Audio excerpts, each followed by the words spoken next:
Salut à tous et bienvenue sur ce 21e épisode du Récap Crypto où je vous condense l'actualité de la semaine de l'univers crypto et blockchain. Et cette semaine a encore été très chargée avec entre autres Coinbase qui plante à cause d'un giveaway, le Canada qui prend des décisions dignes d'un régime totalitaire, Warren Buffett qui s'expose aux cryptos et dump Visa, ou encore une accélération du nombre de sociétés qui se lancent dans le métaverse. Bref, je vais vous résumer tout ça et le reste des actualités de la semaine. Et comme d'habitude, pensez à défoncer le pouce bleu si vous appréciez ce récap que je vous propose chaque dimanche. Et attention, il va y avoir du nouveau sur la chaîne à partir de ce lundi, donc restez bien jusqu'à la fin de la vidéo pour connaître les nouveautés à venir. Et si vous faites partie des 80% des personnes qui regardent mes vidéos sans être abonnés, pensez à vous abonner pour suivre l'actualité blockchain et crypto. Mais passons sans plus attendre aux actualités du lundi. On débute les actualités de la semaine avec Coinbase qui a été victime de son succès. En effet, ce week-end il y a eu le Super Bowl, qui est le plus gros événement sportif aux USA. Et cette année il y avait plusieurs projets crypto qui faisaient leur pub durant cet événement tels que FTX, Crypto.com, Coinbase et bien d'autres. Et Coinbase a fait très fort avec une publicité minimaliste composée d'un QR code qui se balade sur l'écran et qui change de couleur à chaque fois qu'il touche un bord. Et en scannant ce QR code, les personnes étaient redirigées vers un lien d'inscription, et les personnes qui s'inscrivaient recevaient 15 $ en Bitcoin et une chance de gagner un prix de 3 millions de $. Et cette méthode a plutôt bien marché car quelques instants après, le site a tout simplement crashé, et ça peut se comprendre étant donné qu'il y a eu 20 millions de personnes à aller sur le lien en moins d'1 minute. Et pour information, la publicité leur a coûté 14 millions de $.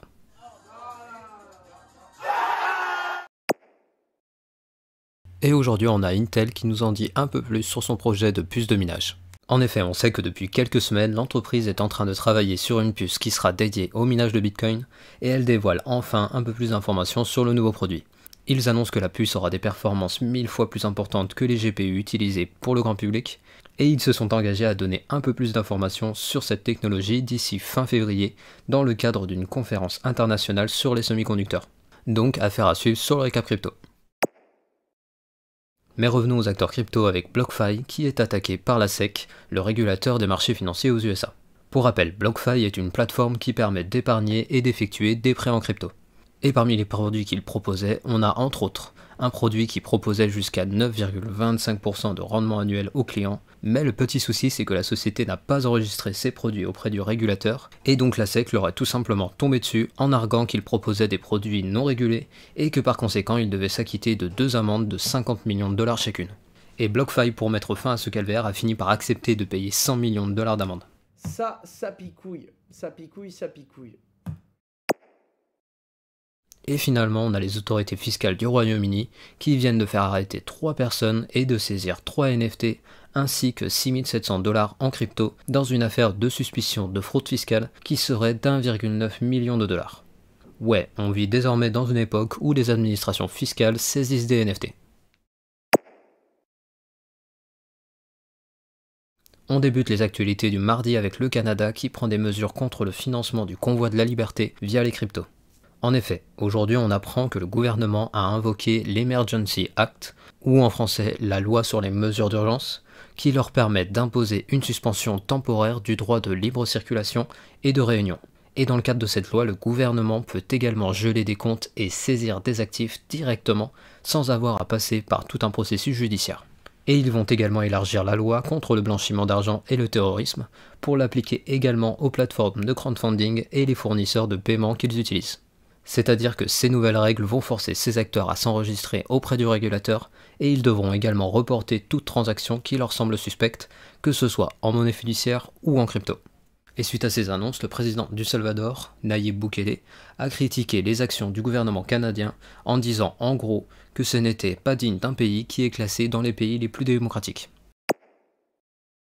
En parlant de gouvernement, voici plusieurs actualités qui viennent de tomber et qui permettent d'avoir une vue d'ensemble sur l'avancée de l'adoption des cryptos au niveau des États. Tout d'abord, on a le président de la Biélorussie, Alexandre Loukachenko, qui a signé un décret qui va permettre une grande liberté de circulation des crypto-monnaies dans le pays. Ensuite, en Russie, on a les responsables gouvernementaux qui étaient en charge de trouver un accord avec la banque centrale du pays afin de réglementer le secteur crypto, qui annoncent qu'ils ne sont pas parvenus à un accord avec la banque centrale, qui continue de réclamer le bannissement des cryptos.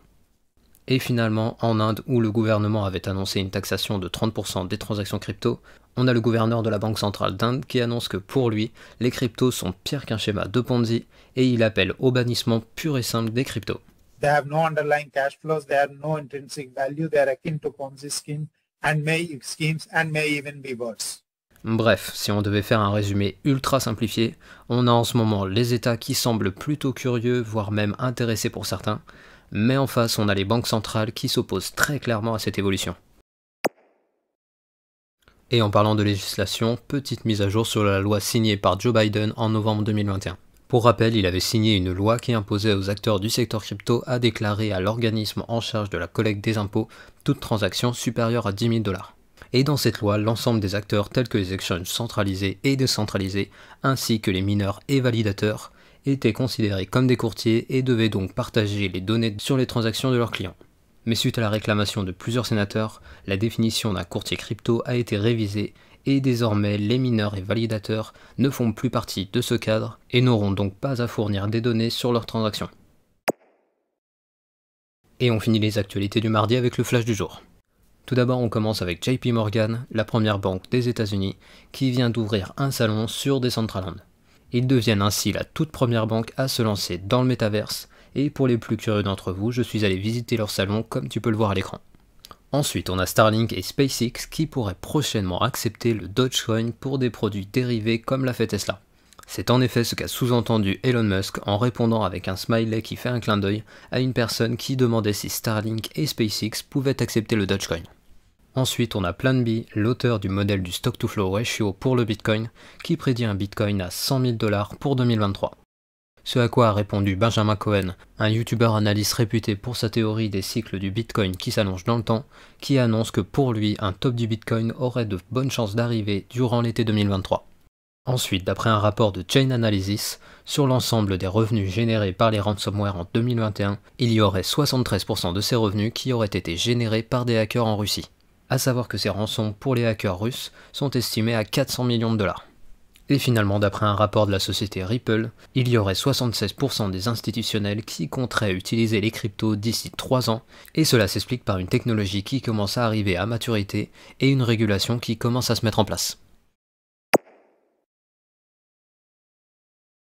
On débute les actualités du mercredi avec la bourse de New York qui va se lancer dans le game des NFT.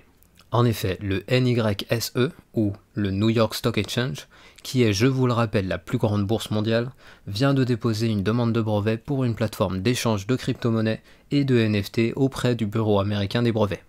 Et la bourse précise qu'elle souhaite permettre l'échange de crypto et NFT de la même manière que les actions.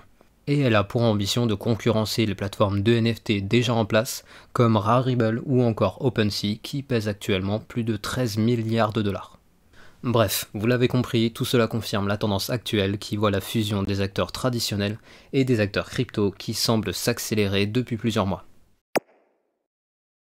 Continuons de parler des acteurs traditionnels qui se rapprochent de plus en plus des cryptos, avec aujourd'hui Berkshire Hathaway qui expose une partie de son portfolio à une banque crypto-friendly. Pour rappel, Berkshire Hathaway est un énorme conglomérat de sociétés d'investissement dirigées entre autres par Warren Buffett. Et on apprend aujourd'hui que la société a réorganisé ses investissements auprès du secteur bancaire sur le dernier trimestre de 2021. En effet, ils ont revendu 1,8 milliard de dollars de Visa et 1,3 milliard de dollars de Mastercard. Et dans le même temps, ils ont acheté pour 1 milliard de dollars d'une néobanque du Brésil qui s'appelle Nubank et qui est très crypto-friendly. Bref, on a Warren Buffett qui s'expose aux cryptos et je vous rappelle qu'en 2018, il qualifiait le Bitcoin de mort au rat au carré. Well, probably rat poison squared. Mais bien sûr, on a tous le droit de changer d'avis. Et en parlant de géants, on a aujourd'hui Robinhood, Coinbase, Circle et bien d'autres grosses sociétés du secteur crypto qui s'associent et qui annoncent qu'ils vont mettre en place des dispositifs pour lutter contre le blanchiment d'argent. En gros, ils vont mettre en place un système commun qui s'appellera Trust et qui aura pour but de respecter la Travel Rule qui s'applique déjà au secteur financier traditionnel et qui impose que pour chaque transaction, l'identité de l'émetteur et du récepteur soit connue. Bref, on a les géants du secteur crypto qui sont un peu pressés par la régulation qui se met en place et ils semblent prendre les devants pour se conformer aux nouvelles règles qui vont arriver très vite. Sans transition, parlons de la crypto Monero qui inquiète de plus en plus. Bon, pour rappel, Monero est une crypto qui est anonyme, qui est plus ou moins décentralisée et qui a pour but de protéger l'anonymat de ses utilisateurs. Alors, pourquoi je dis plus ou moins décentralisée ? Eh bien, c'est parce qu'on a une pool de minage qui détient 44% du taux de hachage du réseau, Et c'est-à-dire qu'ils sont simplement à 7% près de pouvoir lancer une attaque 51 sur le réseau. Et si on rajoute à ça le virus Store2Mine qui s'installe sur les ordis et mine du Monero sans que les propriétaires de l'ordinateur s'en aperçoivent, on a donc Monero qui n'a pas vraiment bonne presse ces derniers temps. Et on finit les actualités du mercredi avec le flash du jour. Tout d'abord, du côté de la Russie, on a deux annonces en faveur des cryptos. Premièrement, on a le ministre de la Finance russe qui annonce que pour lui, bannir les cryptos, c'est comme bannir Internet. Et il conclut donc que c'est impossible. Et deuxièmement, on a le ministre du Développement économique russe qui vient de faire une proposition visant à autoriser le minage de Bitcoin dans des régions où il y a une grande quantité d'énergie excédentaire produite. Bref, les politiques russes semblent de plus en plus favorables à l'adoption des cryptos. Ça fait plaisir. Ensuite, on a le gouverneur du Colorado qui annonce que son État pourrait accepter le Bitcoin et d'autres cryptos pour le paiement de différentes taxes d'ici cet été. Et finalement, on a Disney qui, d'après des sources internes, serait en train d'engager une équipe spécialisée dans le métaverse. Et d'après les rumeurs, le géant travaillerait à la création d'un lieu physique où les visiteurs pourraient venir faire l'expérience de leur métaverse. On débute les actualités du jeudi avec, comme vous pouvez le voir à l'écran, le Bitcoin qui nous fait une correction et vient de casser le niveau des 41 000 $. Bon, et quelle est la principale raison de cette correction ? Eh bien, il semblerait que ce soit encore la Fed qui fait trembler les marchés traditionnels et de facto le marché des cryptos qui sont désormais corrélés. En gros, on a la Fed qui annonce qu'une hausse des taux d'intérêt pourrait arriver prochainement afin de limiter l'inflation qui atteint des niveaux historiques dans le pays. Et si on rajoute à ça les tensions en Ukraine avec des informations contradictoires qui nous viennent de la Russie et des USA, eh bien ça donne un cocktail parfait pour mettre les marchés sous tension et plonger les investisseurs dans le doute. On reste aux États-Unis avec le Sénat américain qui se mêle des affaires du Salvador. En gros, ce qui se passe, c'est qu'on a plusieurs sénateurs qui se sont alliés pour présenter un projet de loi relatif au risque que pourrait entraîner l'adoption du Bitcoin par le Salvador. Et leur but est de commander un rapport pour connaître le degré d'adoption du Bitcoin, ainsi qu'une analyse sur les niveaux de sécurisation des fonds. Pour résumer, le Sénat américain s'inquiète pour le monopole du dollar américain et commande donc un rapport pour comprendre la situation au Salvador et essayer de mettre en place des actions pour limiter l'impact de l'adoption du Bitcoin par des pays qui se dédollarisent.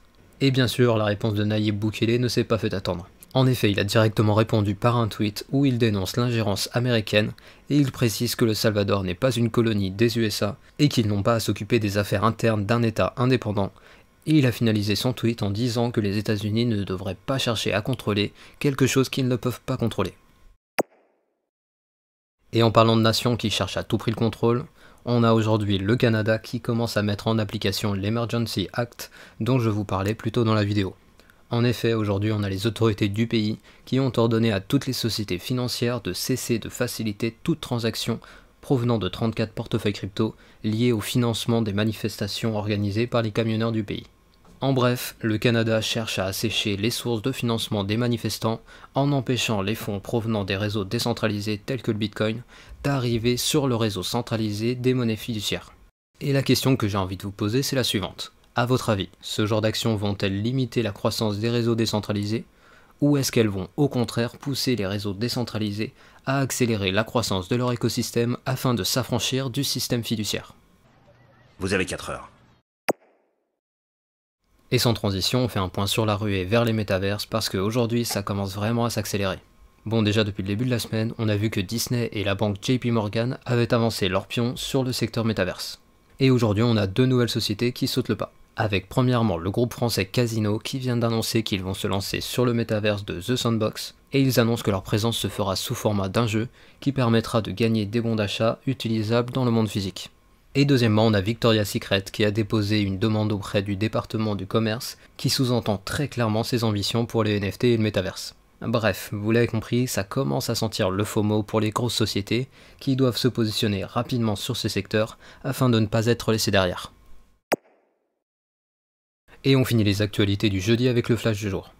Tout d'abord, on a le FBI qui lance une nouvelle unité qui sera spécialisée dans la lutte contre les arnaques et les fraudes liées aux crypto-monnaies. Ensuite, on a Twitter qui continue sa descente dans le terrier du lapin crypto, avec aujourd'hui l'ajout de l'Ethereum à la fonction de don sur la plateforme. Et je précise que je viens d'ajouter mon adresse Ether à mon compte Twitter, donc si vous vous sentez généreux, n'hésitez surtout pas à venir me faire un don en Bitcoin ou en Ethereum sur Twitter. Et finalement, on a Charlie Munger, le grand ami et bras droit de Warren Buffett, qui fait l'annonce suivante que je vous cite. Je n'ai certainement pas investi dans les cryptos, je suis fier de ne pas avoir succombé, les cryptos sont comme une maladie vénérienne. Bon, alors, pour résumer, je suis vieille. On débute les actualités du vendredi avec l'Ukraine qui légalise les cryptos en leur donnant un cadre légal. C'est-à-dire qu'avant, en Ukraine, les cryptos étaient dans un flou juridique et il n'était donc pas légal ni illégal de détenir des cryptos. Et pour rappel, l'Ukraine fait partie des 5 pays utilisant le plus la crypto, avec des transactions quotidiennes en crypto qui dépassent les flux interbancaires dans le pays. Donc il semblerait que l'adoption de la population ait poussé le Parlement à voter une loi qui a pour but de clarifier les droits des détenteurs de cryptoactifs dans le pays. Et cette nouvelle loi va permettre aux entreprises et aux banques de proposer légalement des produits et services liés aux cryptos, ce qui permettra à la population d'être protégée en cas de potentielle fraude ou piratage. Mais vous l'aurez deviné, la protection des utilisateurs n'est pas la seule motivation, car comme l'a fortement sous-entendu Mikhail Fedorov, le vice-premier ministre et ministre de la transformation numérique du pays, cette loi a pour but principal d'attirer des sociétés crypto qui pourront profiter d'un cadre légal avantageux. Bref, l'Ukraine voit le potentiel économique des cryptos et elle compte bien en profiter au maximum. Ah oui, affirmatif, il va y avoir du sport, moi je vous le dis. Et pendant ce temps en Israël, le gouvernement impose à Binance de stopper temporairement toutes ses activités commerciales sur le territoire. Et la raison pour ce coup d'arrêt est toujours la même pour Binance, qui n'a pas enregistré ses produits financiers auprès des autorités du marché du pays. Et par conséquent, le gouvernement met en pause leurs activités afin d'examiner la question des licences.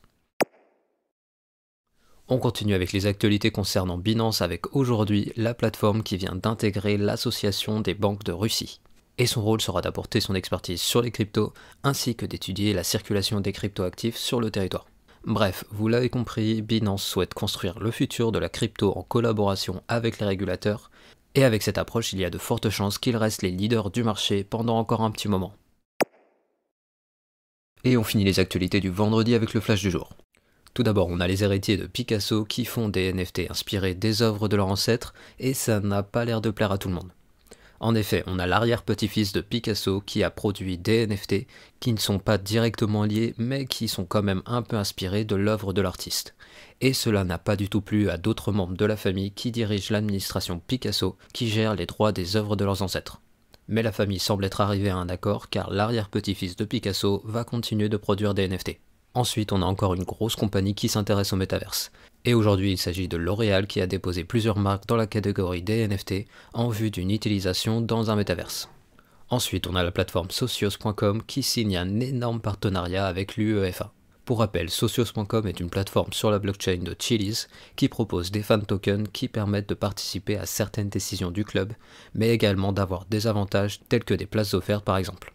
Et finalement, on a les dirigeants de Pantera Capital, un fonds d'investissement basé en Amérique, qui prédit une décorrélation des cryptos avec le marché traditionnel pour ce printemps.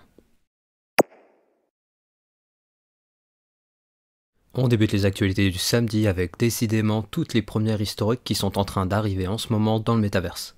Dernièrement, on a eu le premier mariage et la première banque sur Decentraland, et cette semaine, on a eu la toute première manifestation dans un métaverse qui s'est passée elle aussi sur Decentraland.